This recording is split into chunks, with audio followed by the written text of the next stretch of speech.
Good morning, everybody, and thank you for coming here today. Since the devastating defeat and my re-election as leader of the National Party and Susan Lee, the leader of the Liberal Party, we have set out on a journey of trying to reshape a coalition agreement. Now, I want to make it clear from the start and the outset, we've done that at the pace of Susan Lee, taking into account and respecting the personal circumstances that she's found herself in.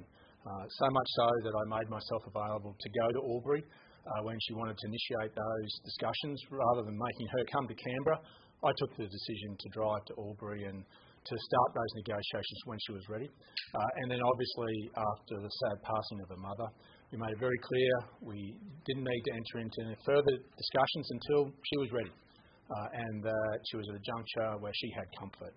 And my thoughts are still with Susan and her family. For the loss of Susan's mother, and it's important that was respected all the way through. This morning, after the discussions that both Susan Lee and I have had over the ensuing period, our party room has got to a position where we will not be re-entering a coalition agreement with the Liberal Party after this election. What we have got to a position is that the National Party will sit alone on a principled basis, on the basis of looking forward, not having to look back and to try and actually regain important policy pieces that change the lives of the people we represent. It's on a principled position of making sure that those hard-fought wins are maintained and respected, and we continue to look forward. We look forward to what else we can do as a party and as part of an opposition now that can shape the lives of regional Australians for the better. And those positions that we couldn't get comfort around nuclear being part of an energy grid into the future, about the Regional Australia Future Fund, a $20 billion fund paying a $1 billion dividend every year above and beyond to change the lives of regional Australians, about employing and training some doctors, to actually filling in some potholes, to actually giving young families the hope of childcare, what we fight for every day. That's the principal position we took that we needed to have comfort around. It's around divestiture powers for supermarkets. We've been very principled about that, about the impact it's had on farmers, but the impact it's also had on the Australian consumer, whether they be in metro or they be in rural areas. This wasn't adding any extra regulatory burden. This was simply saying there was a consequence and a deterrent if they did the wrong thing. This was simply saying the culture needed to change. And this is also about reform to the universal service obligation, to extend it to how technology has evolved, to cover those over 1,500 mobile phone towers that were built under the coalition, because these are tools of trade that people in regional Australians need every day. In fact, their lives are at risk because we don't have the regulatory guide rail around that. And what we are saying is that what we secured in the former coalition are policies that should remain. We don't want to have to look back and waste energy on trying to re-prosecute the case. We should be continuing to look forward. And so I had a respectful conversation with Susan Lee this morning and sat down, made it very clear that we remain committed to having the door open, respecting the position that Susan's been put in, that she is a leader that needs to rebuild the Liberal Party. They are going on a journey of rediscovery, and this will provide them the opportunity to do that without the spectre of the National Party imposing their will, but setting clear boundaries and parameters about what's important to us, about what we achieved as a coalition in the last 3 years. Building on that, not having to look back and to fight for things, but to actually focus on what's important. Changing the lives of people in regional Australia. Young kids that are in regional Australia, and the reason I got into politics was seeing them for generations leave regional Australia to go over the Great Dividing Range and go to capital cities and never come back.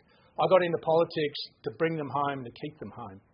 And I don't want to have to go back and fight to get what we need to make sure I give the opportunity to the people we represent.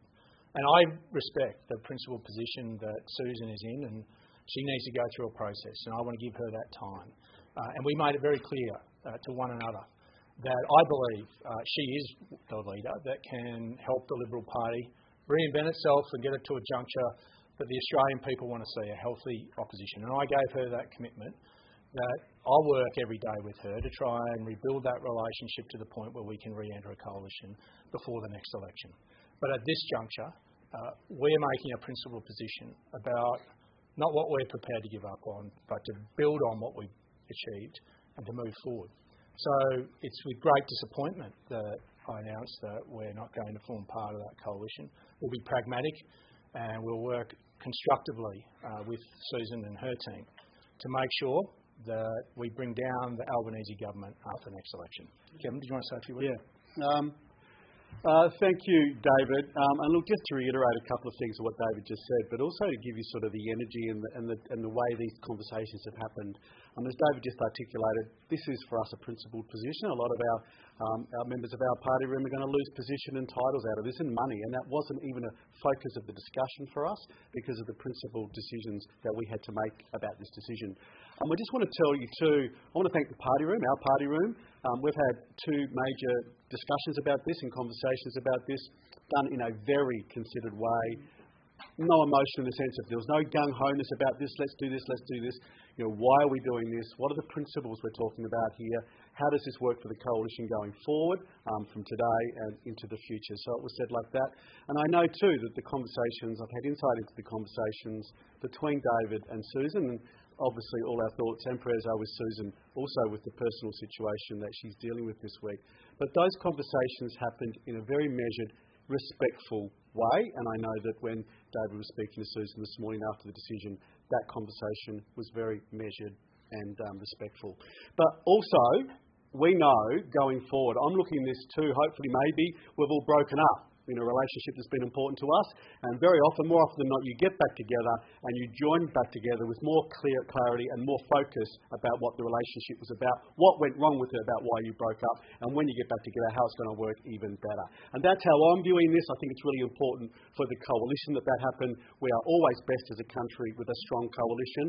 I hope, my wish in the future is that it's going to happen again, sooner rather than later, but we needed to make, for us, a principled stand on things today that we could not move on. Thank you. Yeah, thanks. Well, we're very proud of who we represent, where we come from, and the variety of perspectives and our unique perspective that we bring to this Parliament House. We welcome you to our party room, the only party room that doesn't change, no matter who holds the government benches. This party room is always the National Party room. Our party room has made a decision, a very tough decision. It's not a decision they've taken lightly. We know the coalition has only been breached 3 other times in our history of our over a century as being representing the 9 million Australians that don't live in capital cities. But a reasonable request was put to a trusted partner, and it was refused. Policies that we had fought for, that only a few weeks ago we fought an election on. Policies that in the main, rural and regional Australia backed. They are obviously divestiture powers. Why in this day and age we think antitrust laws are so onerous, it beggars belief. If supermarkets and big box retailers misuse their market power, just like in the UK and the USA, they should be subject to divestiture. Nuclear power. Why in this day and age, as an industrial economy, we should not avail ourselves of the backyard we have of uranium, just like the UK, just like the USA, just like France, to provide a reliable, sustainable, affordable, low-emission energy source into next century, way beyond 2050. And why we should walk away from a regional Australia Future Fund of $20 billion that was designed to assist the regions to overcome the challenges and seize the opportunities that the next 2.5 decades are going to be felt in our communities. And why in the 21st century we are happy to have an Australia Post Act, a Telecommunication Act that gives our citizens rights to a letter delivery and a landline. And why in times of emergency and when having access to digital technology is how you run your business these days, why that's somehow standard in the suburbs, but not for those of us that live in the regions. This has been a difficult decision, as David said. We are committed to holding the Labor Party to account. The Prime Minister promised to govern for all Australians. Unfortunately, their first term left those of us in the regions wanting, and we will be relentless in pursuing Anthony Albanese and his ministers on how they focus on the people that we were sent here to represent. And so whether you did vote for a National Party candidate at the last election or not, our party room will stand up for your needs and your interests. Whether you live in Devonport, whether you live in Geraldton, whether you live in Toowoomba, or indeed whether you live in Lithgow, we stand for all of rural and regional Australia, and we won't take a backward step in that sovereign and sacred effort. Thank you. I'll move around. Given that neither the Liberals or the Nationals can be in government just by themselves as purely because how the numbers are, now that you've exited the coalition agreement, have you just made both parties irrelevant and never forming government ever again? No. This is a mature conversation that both Susan and I had around their need to rediscover who they are and what they want to be. We're very clear about who we are and why we're here. I get to leave a legacy for the people I represent, for those 30% of Australians who live outside a capital city. I don't intend to take a step back when I've taken some big steps forward in 3 years. I want to build on that, not have to expend energy in trying to rebuild it. I think we can and will work well together when the Liberals decide what they want to be. In much of the capital cities, they want to be able to prosecute their case in. My job is not to be a drag on their vote. And I've got to say, I never saw a billboard. I never saw a piece of material from the Labor Party attacking me or the National Party at the last election. The National Party didn't drag anyone's vote down in the capital city because we were able to focus on the things that are important to us. This is a principled position. We come here not wanting to have to scrap over every last crumb, but to make sure that we get what we deserve, what is fair. And this is on principle. It might seem foreign to many in Canberra, but this is a principled position my party room took. It's not a unilateral decision. It's one of the collective, one that our room passionately believes in the people that sent us here. And I'm passionate in the belief that we can bring this back together. But I'm going to create the environment for that to happen. I'm going to do that in a responsible and sensible way, that there is a pathway forward. And I've got to say, when I had a meeting with Susan less than half an hour ago, the dignity that she showed in how she took this and how she sees a way forward was a reaffirmation that this is an opportunity to reset ourselves and to do that in an environment where we can. I think that's important. There's no animosity, there's no angst, there's no hate. It's one predicated on respect and understanding. And I think that is the position that we'll go forward on. Mr Littleproud, do you, in your discussions with Susan Lee, push for more shadow cabinet positions for the Nationals, or more so that rejected? No, the numbers are the numbers. The primary discussion that Susan and I had from the outset was around policy. It was a principal position that we had was around policy. That we wanted to look forward, not have to look back, and to continue to fight for another 3 years on something I don't think are big ask in the scheme of things, but change the lives of millions of people who we represent. That's why I was sent here. That's the legacy I get to leave by standing in this room, by standing in front of you today. This is one of the hardest political decisions of my life. But you know what? I didn't make it by myself. I made it through the collective wisdom of everyone sitting in that room today, getting to it through their lived experience of who they represent and what they want to be able to leave for them and next generations. I think our democracy is healthier for it. That you've got 19 individuals that are prepared to do that, to come here and to get to the core purpose of why we're here, never to forget it. Haven't you handed Anthony Albanese a massive win by splitting? No, as I said, the commitment both Susan and I made is that we will work together to give her the space. You've got to understand, Susan has been given an unenviable position to actually try and restore. I have faith in her. I actually think it is conceivable that she can win the next election. But there are so many forces within her party that she needs to have that environment to be able to create, to rectify it. and set them on a pathway. And that is the commitment I gave to her. Susan Lee is that I'm still there and the door is still open, but you need the time and space to know who you are and what you want to be, and know with clarity who we are, and that I give you that commitment. I don't intend to be a drag on the vote of the Liberal Party like I wasn't in this election. I intend to make sure that our party works constructively, but at this point and this juncture, for the betterment of a coalition going forward, it's time to have a break. So if you're taking a break and you don't want to be dragging the votes, will you rule out running against Liberal incumbents in the regions, because now every Liberal MP is a regional MP? Are you not now competitors in an election if you don't reach a deal on the other side? Well, what we've been able to show even in the last election, I think there was only two three-cornered contests, and they were in New South Wales, West Australia and Victoria. So in essence, we already have very strong relationships there. It's a completely different situation now. No, there's not. I mean, there's no deal. I mean, there are many Liberals. Well, you're coming from it from a Canberra bubble lens. I come from it from the lived experience of the culture of my great party and the great party of the Liberal Party. So about how? No. Well, why would we? Susan Lee will be the next Prime Minister. But what we will do is, obviously, as we've done before, respect the institutions that have been there before where there are sitting members. Why wouldn't we respect that? We're being pragmatic. This is a principled position, so it may be foreign to some of you.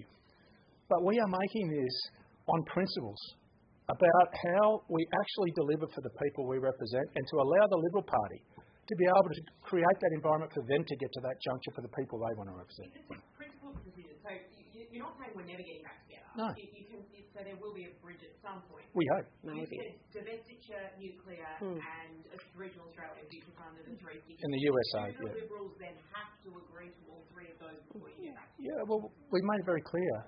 This was the principal position that we got to. And I've got to say, Susan, those four, including the universal service obligation, these were positions that we made very clear to Susan. And I think, and I'm not going to divulge our conversations, but I think she is to the juncture where she would like to get her party room, but to that point as well. But I've been allowed to get my party room to that principal position. She should be allowed to have that as well. Susan Lee should be able to get her party room. They are positions the coalition have held previously. So there's not a foreign concept to think that we can't get there, because the coalition took that to the last election. And when we talk about drag on a vote, I don't necessarily think any of those were a drag on the vote from our perspective. But for how long do you think that will take? Well, that's a matter for the Liberal Party. I'm not going to intervene in their process.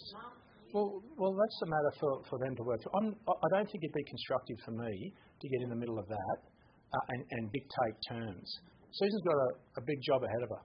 She can do it, but I shouldn't be sitting there dictating terms to Susan Lee. She can do that herself. She's a fully competent lady that will be able to achieve this if I give her the environment to do it. I have every confidence in that.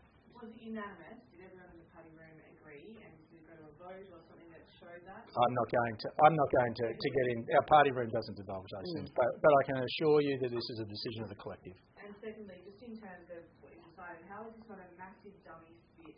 Isn't the coalition agreement actually about how you divide up frontbench positions, and your party rooms make decisions on policies and come together? What's happened to all of that process? So let me reiterate. This wasn't about the scores of defeat. This was about principle. A foreign concept some of you may not understand, but this was about principle. The coalition agreement has always had embedded in it actual policy positions. It has always had the number of positions as pure mathematics, and then there has been coalition agreements predicated in the past on policy positions. It depends on each leader and their priorities. So again, this wasn't about the number of positions we might receive. This was about the principles that we had garnered. Mr. Littleproud, just on your legacy, talking like impact outside the Canberra bubble, the Labor government says that their first priority to get through the Senate into the big ledge is environmental law reform, or as you know better than me, big impact on agriculture and mining potentially.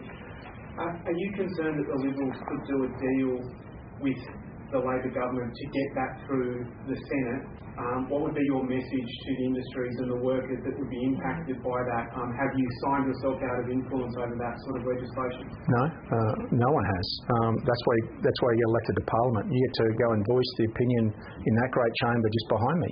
So we'll work through it. I haven't seen what the new legislation may be, so I'm not going to talk about hypotheticals. You just won't have the numbers to what that sort of what you. We don't have that. Well, I don't know if you've done the math, but we're a few short in there at the moment, mate. So I don't think we're going to block anything in there. And in the Senate. So in this election, your former deputy Karen Davey lost her Senate seat because of the joint ticket with the Liberals and only having two re-elected in New South Wales. Is that also something you're concerned about going forward? Well, those are discussions that happen between our state bodies around Senate tickets, and I don't intend to get involved in that. That's something that the parties at a state level. Just a two-part question. Firstly, on nuclear, what was the position that you wanted the Liberals to adopt? Was it the one that was taken to the election, or was it simply lifting the moratorium or any reference to it? And secondly, the practicalities of this in Parliament. Obviously, the Nationals won't fit in shadow cabinet. We have discussions prior to votes with the Liberals, particularly in the Senate.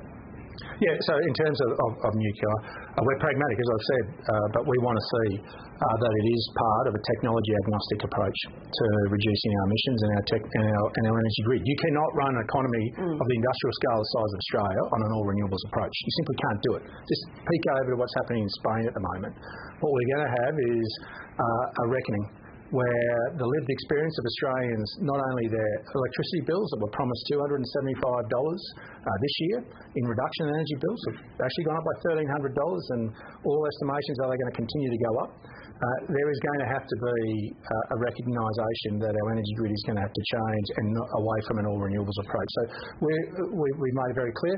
I'm not necessarily saying that the Libs can't get to that point, but they need the environment to be able to do that. And in terms of the parliamentary arrangements, those are things we'll work through. I don't think those sort of minutiae are things that are going to tear us apart. We've made a position based on principle, Phil. Mr. Littleproud, yesterday Mr. Hogan, when he flagged prepared us to walk away, said that if there was to be a reproach one in the future, that the price of re-entry would be higher. So is it the case that if you were to get back to the Libs at any stage, that what you're negotiating now is just the starting point?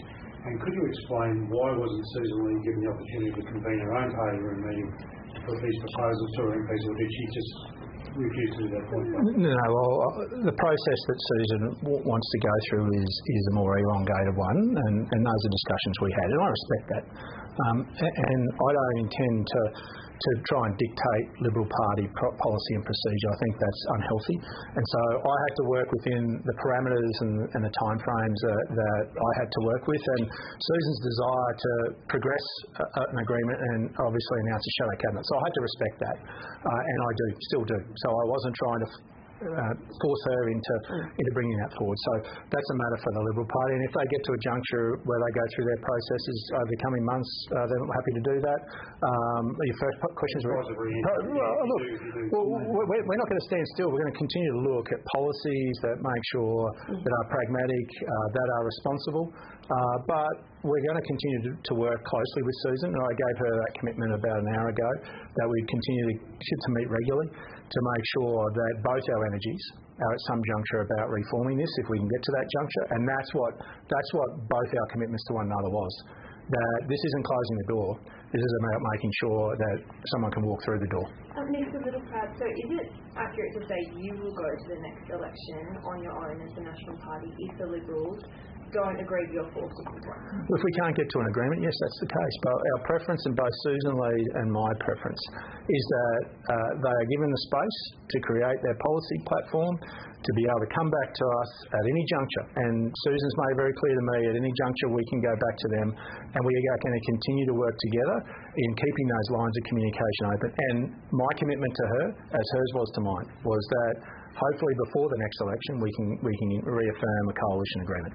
Yeah, look, a couple of questions, if I may, Mr. Littleproud. There's 5.4 million people, Australians, who voted for the coalition at the last election, who are, hearing this news today and thinking, what the heck has just happened. How would you, in simple language, plain language, describe this for people? You know, this breakup, is it friends without benefits? I mean, and secondly, who will be your Treasury spokesman, your finance spokesman, your foreign affairs and trade spokesperson?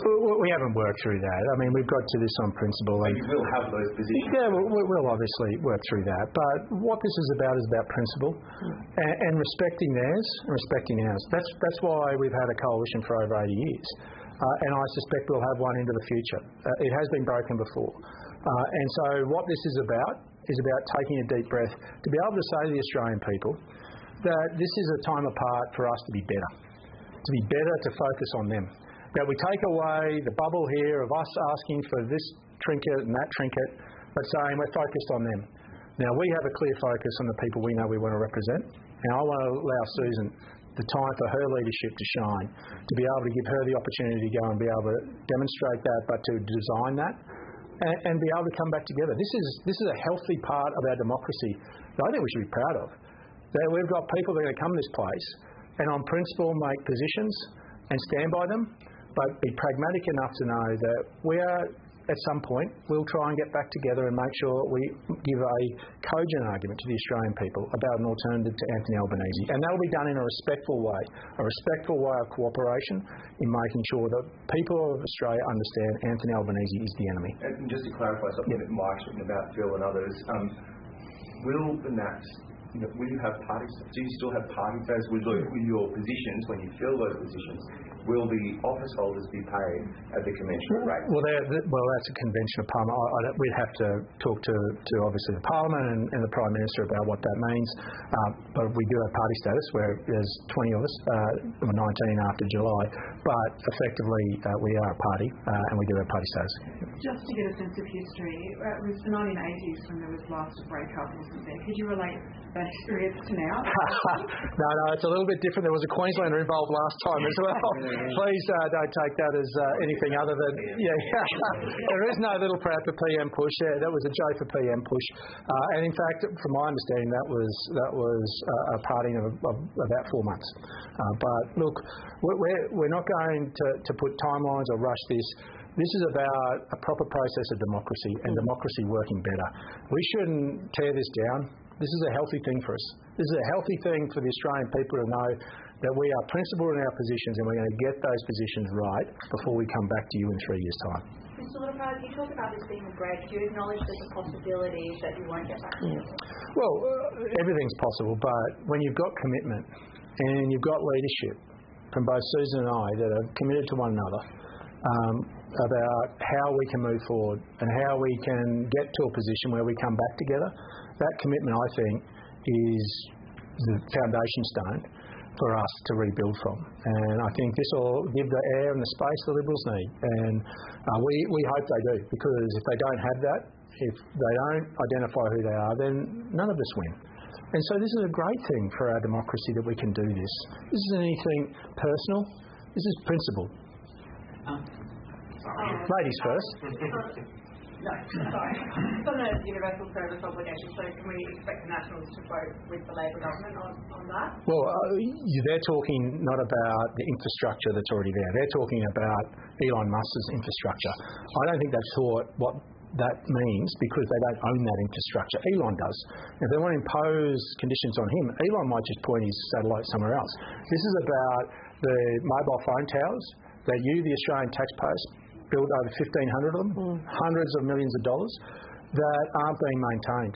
That people in my electorate are in dangerous situations and cannot rely on the use of a mobile phone tower. Now, that doesn't happen in a capital city. It happens in peri-urban areas. But why is an Australian living in Maranoa disadvantaged to their lives are being put at risk? I think it's a pretty simple principle. Now, I'm happy to sit down with the government about extending what they're talking about, but the universal service obligation as it stands at the moment covers landlines and payphones. Landlines are going out. Payphones started about 64,000 of them, down to about 14,000 now. There's $270 million a year paid to Telstra to maintain all this. But maintaining what? Technology's moved past it. We've got these things called mobile phones, mobile phone towers. Why wouldn't we protect Australians? Why wouldn't we protect people I represent so that they know they can ring 000, that they're not sitting on the side of the road, busted up? That's what I came here to do.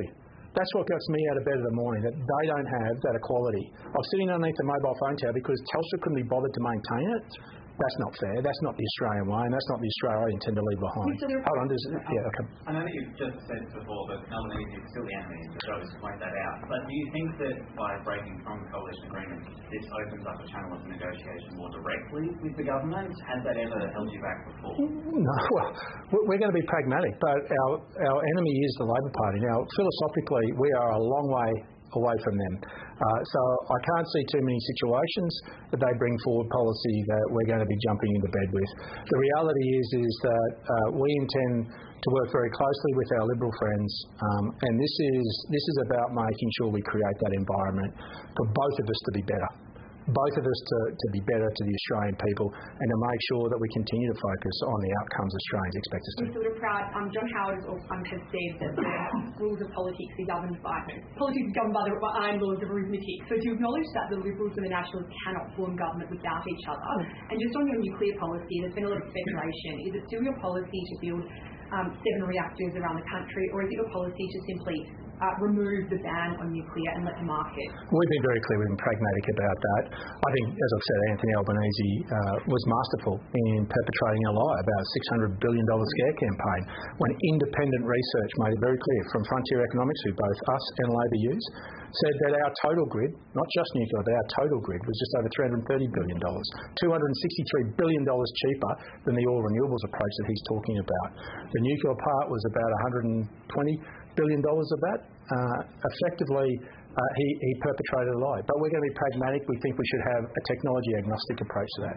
In terms of John Howard's assessment, yes, politics is the brutal game of arithmetic, but the way that you get numbers is to stand for something. And that's what the National Party is doing today. We're standing for those people that we represent to make sure that we don't look back. We continue to build on what we've been able to earn and to make sure we make their lives even better. Dan and Jane have both asked you for your policies to lift the moratorium. And I've said we've been pragmatic. Not clear which it is. Well, nuclear must be part of the mix. What we're saying is we've always said we should have a technology agnostic approach. Now, whether that's owned by the Australian people or whether that is actually taking the moratorium away, what we want to see is a mix in our grid. Because you know what? We all want to reduce emissions.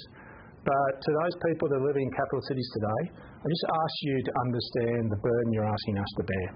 I ask you to get in a car, come out and see what we're enduring out there. They have lost their social licence renewables. They are tearing up our landscape. They are tearing up your food security. And they are tearing families apart because some get the turbines, the others get the transmission lines. And I've seen families torn apart from it. Now, I get you might be able to put your head on a pillow at night, but we live with the consequence of that. We're not against your philosophy. We respect it. But respect what you're asking us to bear. And I just think there hasn't been the leadership. And the first thing I did when I became leader was write to Anthony Albanese and ask for a national energy summit to be able to bring energy experts with nuclear as well to the table. So there wasn't us sitting around here with ideology thrown through small groups, but the Australian people could understand exactly what the opportunity was. We have sovereignty of all our resources. We should draw on them to make sure the burden that you're asking on regional Australia is shared and can be done equitably, but can be done in a better way that creates jobs, not just a few that polish a few solar panels. Just on tangible policy, farm policy, do you have a warning for the Liberals? They have very few urban seats, and they toyed with the idea of supporting a ban on live sheep exports, even live cattle exports. I'm not being silly, but would you ever support a coalition that supported the Labor Party's ban on live animal exports? Would you ever get back together if the Libs voted to support or philosophically supported a ban on live sheep exports? No. And I made that very clear in the last Parliament. I made that very clear that we would not be part of any coalition that banned the live export of animals out of this country. That is a hard line we would not cross. This last one, yep. The Australian people voted against nuclear at the last election. Are you fighting a losing battle? Why do you keep trying to push forward if the Australian people don't want it? Well, I think that's a brave assessment to say they voted against nuclear energy. I think they got a very good scare campaign, about a $600 billion scare campaign. I don't think that was the reason. I think, if we're honest, It was more about a scare campaign on nuclear, on Medi-scare. And I think it's also, we've got to be honest, it was about work from home. I think we saw that in regional electorates as well, where we copped a lot of the pain because of that. We've got to be honest. You can't put your head in the sand and say it was a great campaign, because it wasn't. The numbers don't show that. But you've got to have the courage to look at people in the eye and say, we got that wrong and we shouldn't do that again. Thank you. Thanks, guys. Well done. Thank you.